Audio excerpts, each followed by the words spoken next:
Mapagpalang umaga po sa bawat isa. Purihin po ang ating Diyos. Hallelujah.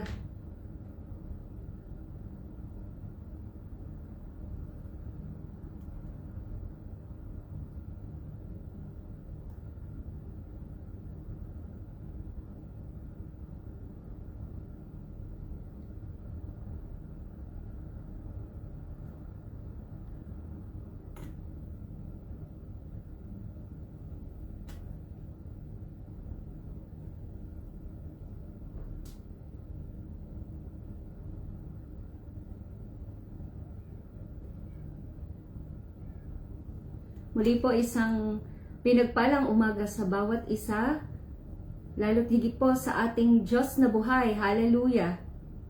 Tayo po minsan pa ay mag-aaral ng salita ng Diyos na magmumula po dito sa Door of Faith Church, Ajman, United Arab Emirates.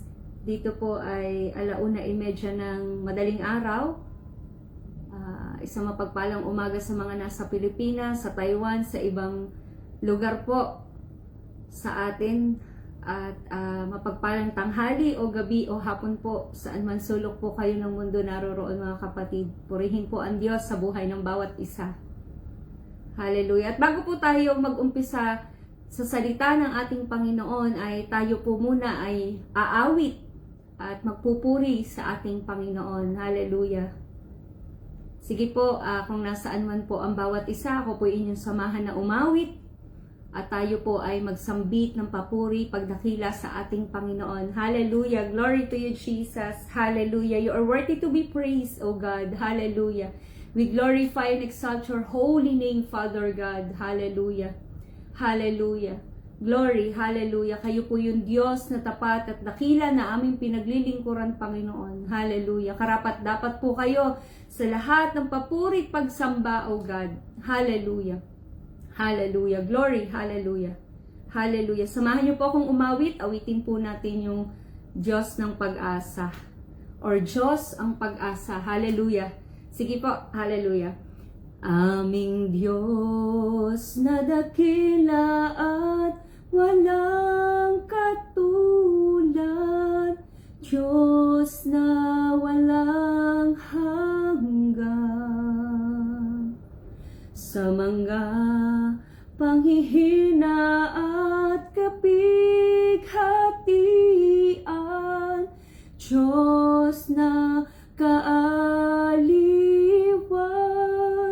hindi nagkukulang, di bumibigo, Diyos na di nagbabago, isang kaibigan, kaagapayan, matatakbuhan, Diyos na laging nakalaan.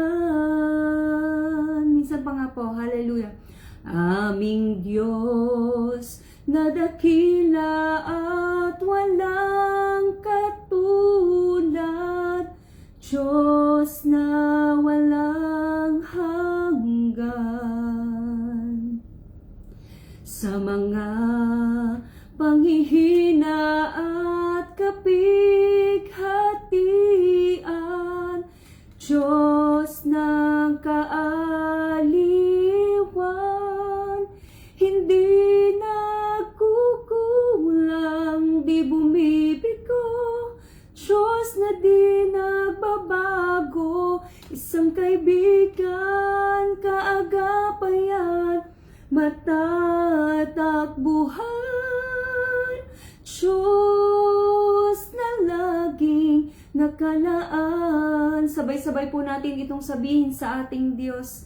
Kayo, Diyos, ang aming pag-asa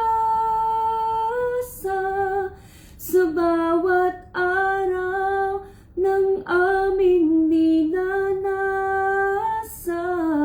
Sa aming buhay, bibigyang kaluguran,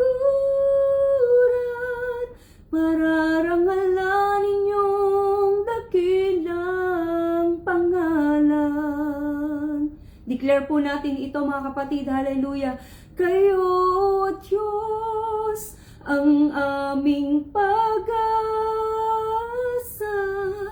sa bawat araw ng aming dinanasa, sa aming buhay, bibigyang kaluguran, pararangalan ninyong dakilang pangalan. Kayo, O Diyos, ang aming pag-asa. Amen. Sa bawat araw ng aming ninanasa, sa aming buhay, bibigyang kaluguran, pararangalan ninyong dakilang pangalan. Sa aming buhay, bibigyang kaluguran, pararangalan ninyong dakilang pangalan. Pararangalan ninyong dakilang pangalan. Hallelujah. Hallelujah, kayo nga po ang aming Diyos na dakila at walang katulad. Hallelujah, kayo yung Diyos na walang hanggan. Hallelujah. Glory, hallelujah. Lord, sa umagang ito, Panginoon, hallelujah, kami po muli ay dumudulog sa inyong paanan, Panginoon. Hallelujah. Para mag-aral ng inyong mga salita, O God. Lord, anuman po yung aming mga karumihan, O God, kayo po ang nakakabatid nito, O God. Kami po inyong pakalinisin sa isip, sa salita at sa gawa, Panginoon. At gawin niyo po kung may karapat dapat sa inyo, O God. Hallelujah. Lord, ang bawat isa po sa pag-aaral ng inyong salita sa umagang ito, O God, bigyan niyo po kami ng puso at kaisipan na bukas lamang po nang sa ganun ay makapag-focus po kami sa inyong mga salita, Panginoon. At tulungan po kami ng banal na Espiritu na maunawa ng bawat salita po na inyong ihahayag sa umagang ito. Lord, ang patuloy na pagsama niyo po, apart from you, O God, alam namin na wala po kaming kakayahan, wala po kaming alam, kaya patuloy kaming samahan, tulungan ng inyong banal na Espiritu, Panginoon. Lord, tanging kayo lamang po, ang kaluwalhatian niyo lamang po, ang kadakilaan niyo ang makita sa umagang ito, Panginoon, sa pag-aaral ng inyong salita, O God. Lord, sa inyo po mga anak na nakatunghay at tutunghay pa po sa morning devotion FB Live na ito, Panginoon, dalangin ko, O Diyos, ay patuloy kayo ang kumilos, kayo ang patuloy na malayang makapangusap sa kanila at anuman po yung mensahe na inyong nais ipaabot, Panginoon, ay malaya po kayong makakilos sa buhay ng bawat isa, O God. Muli, Panginoon, maraming salamat po sa umagang ito, sa pribilehiyo na muli kami ay makadulog, makapag-aral at makarinig ng inyong salita. Tanging kapangyarihan niyo po ang nais naming maranasan sa oras na ito. Ito po ang aming samot dalangin, Ama, sa tanging pangalan po ng inyong anak na si Jesus, na aming Panginoon na tagapagligtas at ng banal na Espiritu. Amen. Hallelujah. Muli po, isang mapagpalang umaga po sa bawat isa sa atin. Hallelujah. Ang ating pong morning devotion ay nagmumula po dito sa Door of Faith Church, Ajman, United Arab Emirates po. Hallelujah. At tayo po ay dadako na sa pag-aaral ng salita ng Panginoon.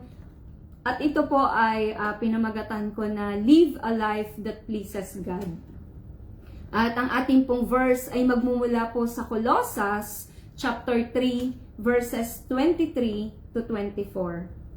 Ulitin ko po, samahan niyo po akong magbasa sa aklat ng Colossus chapter 3 verses 23 to 24. Ganito po ang sinasabi, anuman ang gawin ninyo, gawin nyo ito ng buong katapatan na parang ang Panginoon ang pinaglilingkuran nyo at hindi ang tao. Sa 24, alam naman ninyong may gantimpala kayong matatanggap sa Panginoon dahil si Kristo na Panginoon natin ang siyang pinaglilingkuran nyo. Hallelujah! Pinagpala na po ang salita ng ating Panginoon. Hallelujah! Ang sabi po ay, ang buhay na nakakalugod sa Diyos. Hallelujah! Sabi nga po sa unang Tesalonica, mga kapatid, chapter 4 verse 1, sabi dito, kaya nga mga kapatid, isa pang bagay ang ipinapakiusap namin at ipinapayo sa inyo sa pangalan ng Panginoong Hesus, Sana'y lalo pa ninyong pagbutihin ang inyong pamumuhay ngayon, sang-ayon sa inyong natutunan sa amin upang kayo'y maging kalugod-lugod sa Diyos. Amen. Hallelujah. Sinasabi maging mahusay. Ano po? Maging mahusay, maging mabuti, pagbutihin. Ano po? Kayo po mga kapatid, ano po ba yung, saang field po ba yung napili nyo na pinaghuhusayan nyo po? Ano po, sa inyo po bang mga ginagawa, sa mga gawain natin, sa trabaho, sa pag-aaral, ano po, sa paghahanap buhay? Sabi nga po ni Joyce Meyer, excellent people exceed expectations. Ginagawa po natin ang higit pa sa hinihingi, higit pa sa inaasahan, at gumagawa tayo ng karagdagang hakbang upang matiyak po natin na maganda yung quality ng ating ginagawa. Minsan po kunyari sa trabaho, ito lang yung pinapagawa sa atin ng ating amo, pero mas hinihigitan pa natin kadalasan yung ating ginagawa, and minimake sure po natin na maganda yung output natin, maganda yung quality ng ating ginawa. Di po ba? Pero sabi nga po sa Colossians 3:23-24 yung ating binasa, anuman ang inyong ginagawa, gawin ninyo ng buong puso na parang sa Panginoon kayo naglilingkod at hindi sa mga tao. Ano po? Sapagkat si Kristo ang Panginoong pinaglilingkuran ninyo at alalahanin ninyong pagkakalooban kayo ng Panginoon ng gantimpalang inilaan niya para sa inyo. Therefore, mga kapatid, we are called to strive for excellence in order po to be the best testimony for the Lord's or for the Lord that we can be. Sa makatuwid, mga kapatid, tayo po ay tinatawag na magsikap para po sa kahusayan, sa kabutihan upang maging pinakamahusay po na patotoo para sa ating Panginoon, ano po, na maaaring maging tayo. Ano po? Kadalasan po mga kapatid, yung mga hindi mananampalataya, ano po, alam natin yan, nakatingin yan sa ating mga mananampalataya, nakatingin yan sa ating mga Kristiyano. Ano po? Upang makita nila kung anong uri ang pagbabago ang ginagawa ng Panginoong Hesus sa ating buhay. At kung ano man po iyon ay maaari po nating ituro ito mga kapatid sa kanila sa pamamagitan po ng pagiging mabuti, pagiging masigasig natin sa mga gawain, sa ating pag-aaral, sa ating pagtatrabaho, pagiging magulang, pagiging anak, at pagiging walang kapintasan po sa ating mga karakter. Excellence does not necessarily mean the absence of mistake, mga kapatid. But it does mean the presence of faith and determination. Mga kapatid, ang kahusayan po ay hindi nangangahulugang walang pagkakamali. Ngunit, nangangahulugan po ito ng pagkakaroon ng pananampalataya at determinasyon. Mga kapatid, to be excellent at whatever God has called you to do, you must, upang maging mahusay po tayo sa anumang itinawag sa atin ng Diyos na gawin, kailangan po natin una, mga kapatid, ask God for strength to accomplish the task. Humingi po tayo sa Diyos ng karunungan, lakas at kakayanan, mga kapatid. Pangalawa, ask for His endurance to complete it. Katatagan, humingi po tayo ng katatagan para matapos at mapagtagumpayan po natin yung ating gagawin. At yung magiging output po noon, ang magiging kakalabasan po noon ay maganda at maiibigay po natin yung ating pinakamabuti. At alam niyo po, ang mga kapatid, ang isang taong nagsusumikap po para sa kahusayan ay hindi po yan sumusuko kapag siya ay nagkakamali. At hindi po siya umiiwas sa mga gawain na ito dahil sa takot na mabigo. Ulitin ko, ang isa pong taong nagsisikap, ang isang Kristiyanong nagsusumikap para sa kahusayan ay hindi po sumusuko. Kahit na siya ay magkamali, at hindi siya umiiwas sa mga gawain ng dahil lamang sa takot na siya ay mabigo. Mga kapatid, ano-ano po ba yung mga area ng buhay natin? Ano-ano po yung mga areas ng buhay natin na nilalapatan natin ng ating best effort, na binibigyan natin ng best effort or yung ating kahusayan? Kanina po binanggit natin yung trabaho. Kahit ano pa yan mga kapatid, ano man yung position mo, pinakamababa man yung position mo, mababa man yung sweldo mo o mataas, mababa o mataas man yung profession mo, kailangan nating paghusayan. Ano po? Yung pag-aaral, kailangan nag-e-excel ka. At kadalasan ayaw natin ng mababang grades. Minsan nga, hindi tayo, yung kadalasan, yung iba hindi na nakokontento doon sa 90% average. Usually more than that. Ano po? Sa ministry po natin, sa paglilingkod natin kay Lord. Ano po? Sa church. Hindi po tayo nagpapalit, especially kung meron po tayong ganap o bahagi sa ating gawain para sa ating Panginoon. Ano po? Mga kapatid, sa tuwing tayo po ay may gagawin, huwag po nating isipin na hindi natin kaya, huwag po nating isipin na mahina ako sa ganito. Huwag po nating ibaba yung ating galing, ano po, yung ating husay, ano po. Pag nasa church nga po, dapat iniaalay po natin sa Diyos ang ating pinakamahusay, yung ating pinaka-the best na ibinibigay sa ating Panginoon. Being parents po, being nanay o tatay, being anak, ano po, di po ba ay pinaghuhusayan din natin bilang nanay, bilang tatay, bilang anak? Kahit po sa sports, sa ating mga hobbies, ano po. Pero sa mga kabataan po, or sabihin natin yung mga mahihilig po sa mga gaming, ano po, online games. Dapat marunong din pong magaling po kayo sa mga online games. Kailangan magaling din po tayo sa gawain sa bahay, lalo tigit po sa gawain sa ating Panginoon. Amen po ba? Mga kapatid, even in our personal hygiene, ano po, di kailangan natin ng maraming pera para maging malinis at mabango. Hindi kailangan ng maraming pera para ayusin ang ating sarili upang hindi tayo maging mukhang kawawa. Ano po, mga kapatid, we represent the Lord in our lives. Ano po, nire-represent po natin, nakikita po sa atin ng Panginoon sa ating buhay. That is who you are. And that's how you represent yourself and the Lord.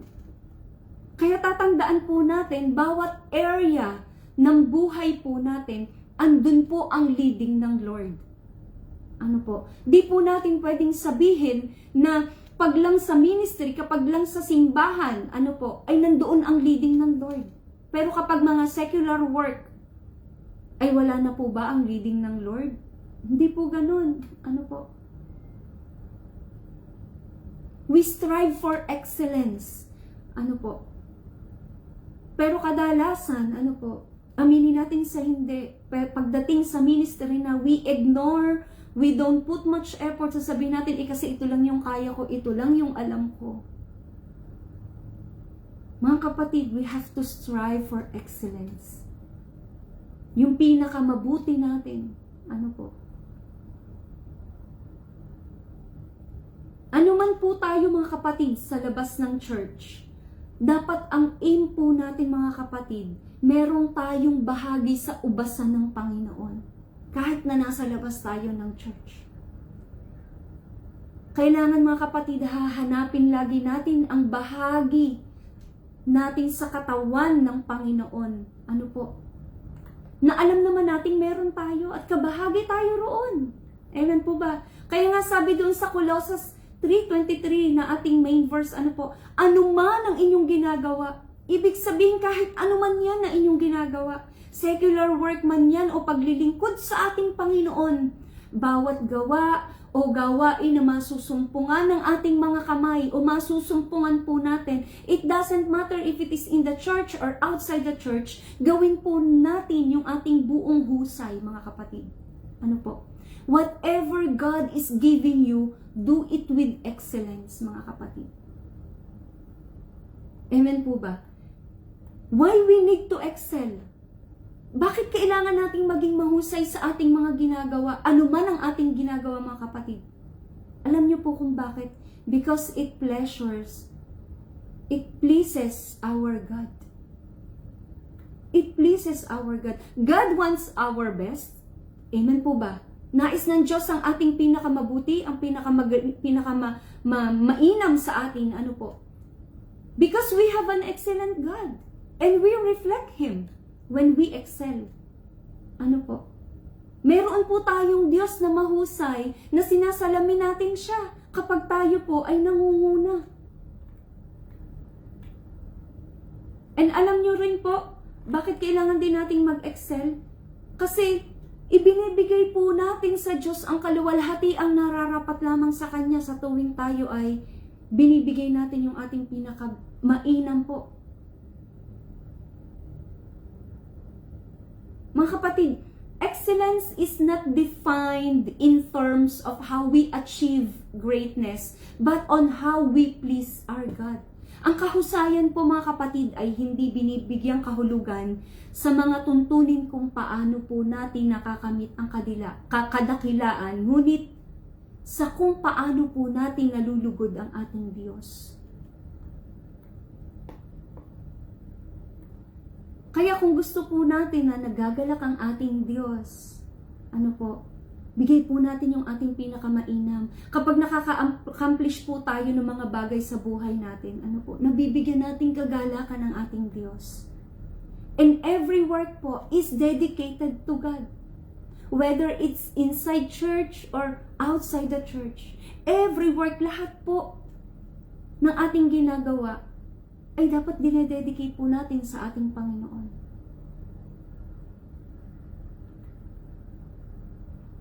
May dalawa pong talata, mga kapatid, sa Biblia na tumutulong sa atin na maunawaan po natin bakit nais ng Diyos na tayo ay maging mahusay sa lahat ng ating ginagawa. Sabi po sa Mateo 5:16, Mateo chapter 5 verse 16, gayon din naman, dapat ninyong paliwanagin ang inyong ilaw sa harap ng mga tao upang makita nila ang inyong mabubuting gawa at papupurihan ang inyong Ama na nasa langit. Mga kapatid, to give glory in His name. Di po ba? To give glory in His name. At sabi nga po sa Pilipos, yung pangalawang talata, ano po, na kung bakit nais ng Panginoon na tayo ay mag-excel sa lahat ng ating ginagawa. Pilipos 2:14, gawin ninyo ang lahat ng bagay ng walang reklamo at pagtatalo. For our satisfaction, sa ating kasiyahan, sa ating happiness, wala po dapat reklamo at pagtatalo. Ano po? Our motivation will always come from God, mga kapatid. If you live your life centered on Him, you will always have a direction and core. Ang ating pong motibasyon ay palaging dapat nagmumula sa ating Diyos sa lahat ng ating gagawin. Kung isasabuhay po natin ang ating buhay na nakasentro sa ating Diyos, palagi po dapat nagkakaroon po tayo ng direksyon at ng kaibuturan, mga kapatid. Mga kapatid, our lives may not be perfect, but we have our God to thank and live for. Ano po, hindi man tayo perfecto, pero meron po tayong Diyos, ano po, but we have our God to thank and live for.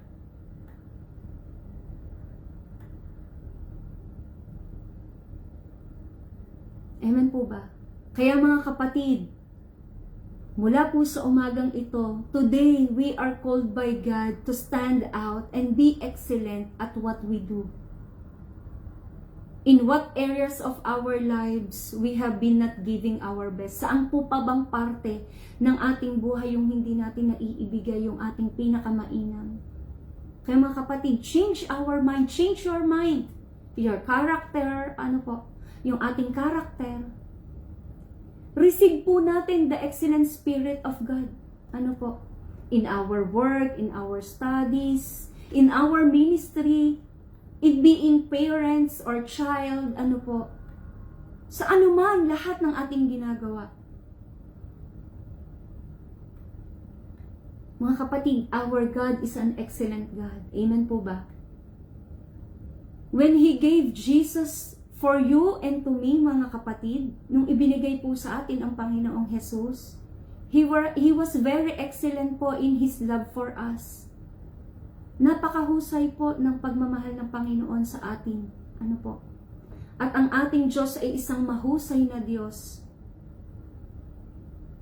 Inibig tayo ng Diyos kahit di tayo kaibig-ibig. Binigay niya yung best niya para sa atin. Jesus is an excellent Lord. Amen? When He died at the cross, para po sa atin, He was very excellent po in His obedience to the Father para po sa atin. Ano po?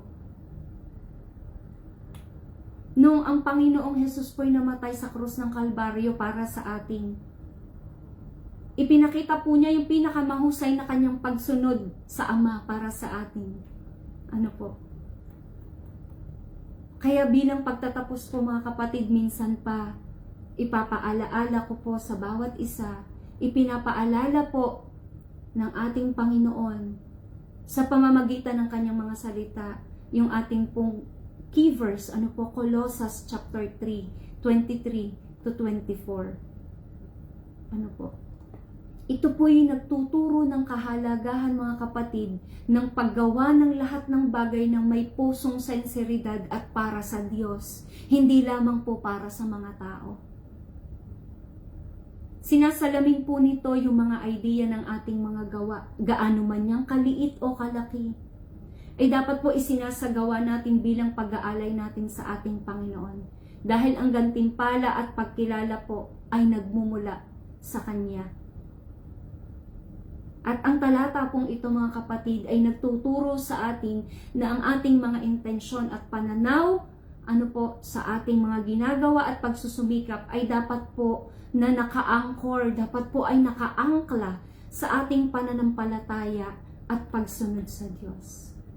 Hallelujah! Purihin po ang ating Panginoon. Kaya mula po sa oras na ito, mga kapatid, bigay po natin ang ating pinakamainam na paggawa, whether it's inside the church or outside the church, at gawin po natin hindi po ito para sa tao, kundi para sa ating Diyos na pinaglilingkuran. Amen po ba?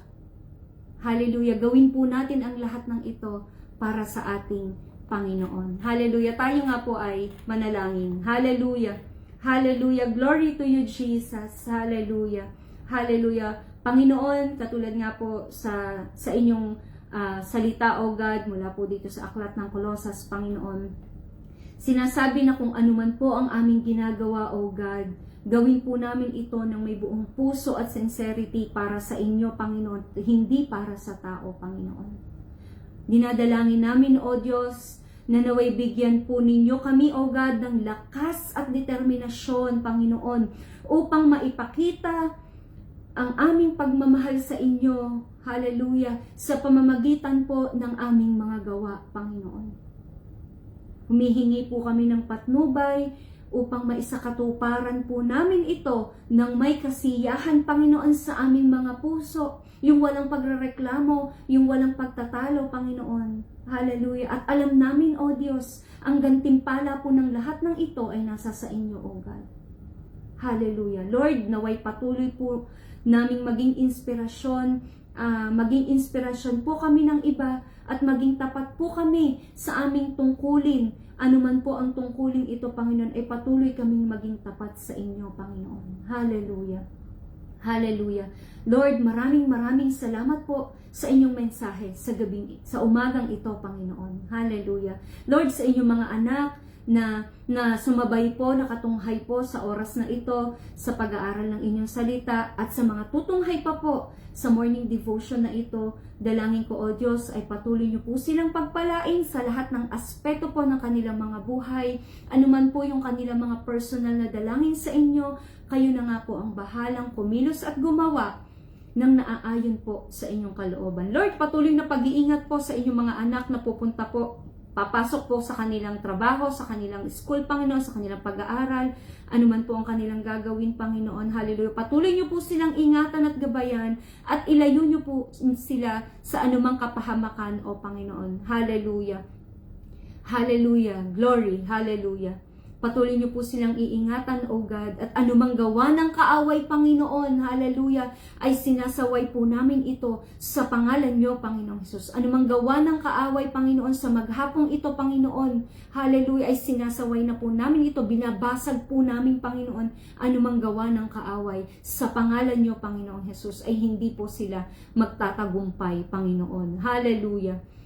Hallelujah. Lord, dalangin din namin, O Diyos, ay kayo po ang patuloy na mapaglingkuran namin, O God, sa lahat ng aming ginagawa, O God. Hallelujah. Maraming salamat po sa inyong mga salita at patuloy pa rin po kayong makapangu sa Panginoon. Hallelujah. Sa buhay ng inyong mga anak, Panginoon. Tanging ang kapangyarihan po lamang ninyo ang lagi naming inaasam, Panginoon. Hallelujah. At patuloy kaming samahan ng banal na Espiritu, Panginoon. At gabayan kami, O God. Hallelujah. Maraming salamat, Panginoon. Ito po ang aming samot dalangin, Ama, sa tanging pangalan po ng inyong anak na si Jesus, na aming Panginoon na tagapagligtas at ng banal na Espiritu. Ang lahat po ng anak ng Diyos magsabi ng Amen. Hallelujah. Purihin po ang ating Panginoon muli.